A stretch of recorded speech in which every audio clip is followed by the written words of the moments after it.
Pedro Santos had always dreamt of a better life for himself, his wife Maria, and their 6 children. Living in the remote village of Talisay in the Visayas region of the Philippines, Pedro was a hardworking man with a heart full of hope.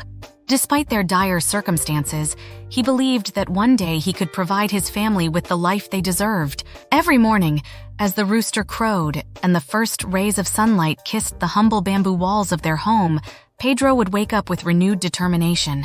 Talisay was a picturesque village surrounded by lush green fields and rolling hills, but beauty did little to fill empty stomachs. The village's primary source of income was fishing and small-scale farming, and while Pedro toiled tirelessly in the fields, it was never enough to lift his family out of poverty. Maria, his devoted wife, supported him every step of the way, taking care of their children and managing their meager household with grace and resilience. Pedro's children, Juan, Luz, Rico, Elena, Anita, and baby Tomas, were his pride and joy. They were bright and full of dreams, but the harsh reality of their situation often weighed heavily on Pedro's heart. He wanted to give them the opportunities he never had, to see them thrive and succeed, but the prospects in Talisay were slim.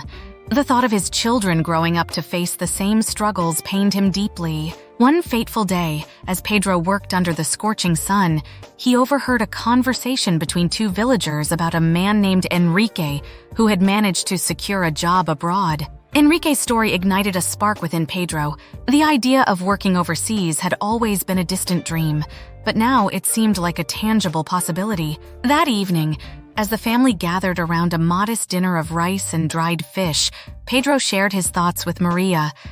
"Maria," Pedro began, his voice tinged with a mix of excitement and apprehension, "I've been thinking about going abroad to work. Enrique from the next village has found a job overseas and he's doing well. If I could do the same, we could have a better life." Maria's eyes widened with concern, but she knew how much this meant to Pedro. She reached out and held his hand. "Oh, Pedro, if this is what you truly want, I will support you. But it won't be easy. We need to make sure it's the right decision for our family." The following weeks were filled with preparations and planning.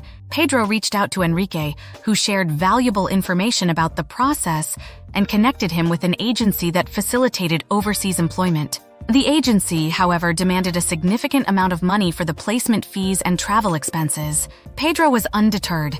He sold their small plot of land, borrowed money from friends, and even pawned Maria's precious heirloom necklace to gather the required funds. The day of Pedro's departure arrived, and the family gathered at the village's small port to bid him farewell. Tears streamed down Maria's face as she hugged Pedro tightly.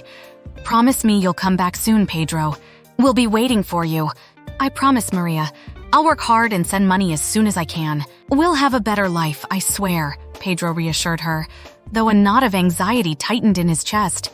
Pedro boarded the rickety boat that would take him to the city, where he would catch a flight to his destination, a country far away from the shores of the Philippines. As the boat sailed away, Pedro watched his family grow smaller in the distance, his heart heavy with the weight of his promises. The journey was long and arduous. Pedro arrived in a bustling metropolis, a stark contrast to the tranquil village he had left behind. The towering skyscrapers and crowded streets overwhelmed him, but he kept his focus on the goal. The agency placed him in a factory job, working grueling hours for minimal pay. The conditions were harsh and the work was exhausting, but Pedro persevered, driven by the thought of his family. Months turned into years, and Pedro's life abroad became a cycle of endless labor. He sent money home regularly, ensuring that his family could afford better food, clothing, and school supplies for the children. Despite the distance, he maintained contact with Maria through letters and occasional phone calls. Maria would often share updates about the children, their achievements in school, and how they missed their father dearly. As time passed, however, the strain of separation began to take its toll on Pedro. The physical and emotional exhaustion weighed heavily on him, and he longed to return home. He missed the warm embrace of his wife, the laughter of his children, and the simple joys of village life. But the debt he had incurred to secure his job abroad loomed over him like a dark cloud, preventing him from leaving. One evening, after a particularly grueling shift at the factory, Pedro received a letter from Maria. He sat down on his narrow cot, his hands trembling as he opened the envelope. The letter was filled with news from home.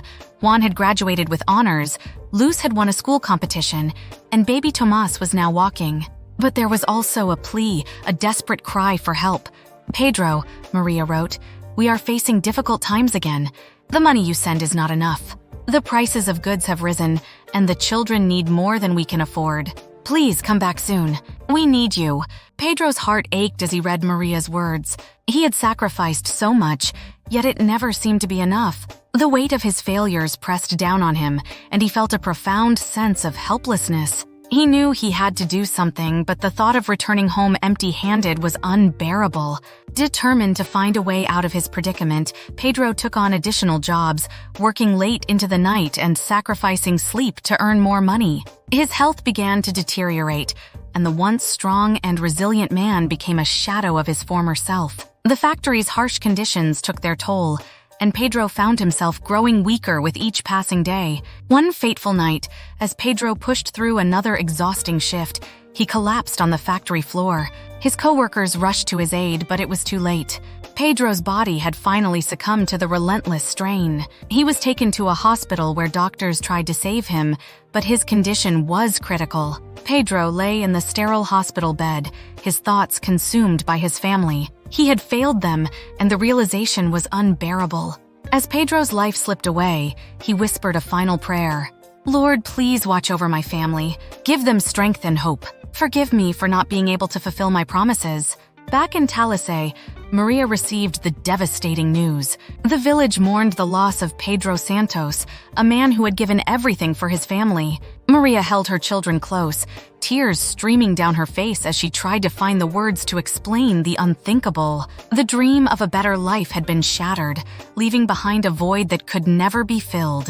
The villagers of Talisay came together to support Maria and her children, offering what little they could to help them through the dark times. Pedro's sacrifice was not forgotten, and his story became a poignant reminder of the harsh realities faced by many families in search of a better life. In the years that followed, Maria found strength in her children. They grew up with the memory of their father's unwavering love and dedication, determined to honor his legacy. Juan became a teacher, Luz pursued a career in nursing, and the younger children followed in their footsteps, striving to create a better future for themselves and their community. Pedro's dream may have ended in heartbreak, but his spirit lived on in the hearts of those he loved. His story was a testament to the enduring power of hope, love, and sacrifice, a story that would be passed down through generations as a beacon of resilience and strength in the face of adversity. And so, the tale of Pedro Santos and his broken dream became a part of the fabric of Talisay, a story that reminded everyone of the price some are willing to pay for the promise of a better tomorrow. If you love this type of videos, please subscribe to our channel, like and share this video with your friends. Then hit the notification bell, that way you won't miss any of our future videos. Thank you.